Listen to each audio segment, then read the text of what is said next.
আব্বা, তোমার আমি কখন থেকে খুঁজতেছি আব্বা। আব্বা, আমার স্কুল ড্রেস তো ছিঁড়ে গেছে। এক গেঞ্জি গায়ে দিয়ে কতদিন আর স্কুলে যাব।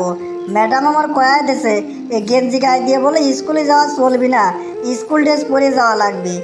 স্কুল ড্রেস তো দূরের কথা, আমার তো কোনো জামাই নাই আব্বা, তা আমি কি গায়ে দিয়ে স্কুলে যাব? তোর ম্যাডামরা তো কয়াই খালাস রে, কিন্তু টাকা যে কোনতে পাবো সেইখান দেখে না।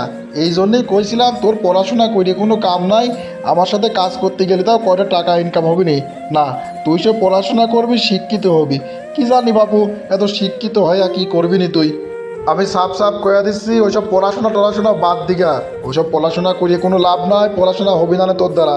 পড়াশোনা যে করবি তুই টাকা পাবি কোনে। আমি কিন্তু তোর পড়াশোনা করাতে 1 টাকাও দেবো না, সে তো কয়াই রাখিছি। একবেলা খাতে দিচ্ছি দিন, এইটাই কিন্তু মেলা বড়। আমার বাড়িতে থাকতে দিচ্ছি, এইটাও মেলা বড়। বুঝতে পারছিস? ওইসব পড়াশোনার ভূত মাথাতে নামাগা।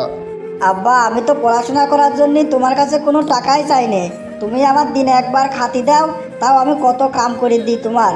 আব্বা, তুমি তো রহিম ভাইয়ের কত নতুন নতুন জামা কাপড় কিনে দাও, আমার তো এটাও কিনে দাও না।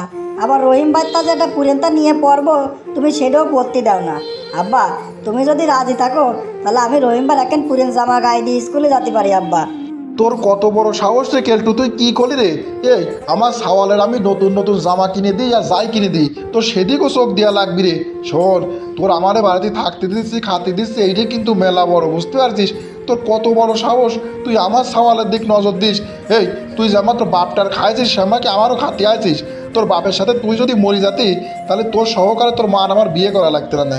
তোর মার বিয়ে করে আমার জীবনটা জ্বলে গেল। তুই আর জ্বালাবি কত আমার? তুই যদি বাঁচতে চাস আমার বাড়িতে চলে যা। বুঝতে পারছিস? আমি কোনে যাব আব্বা? আমার তো কোনো জায়গায় যাওয়ার জায়গাই নাই।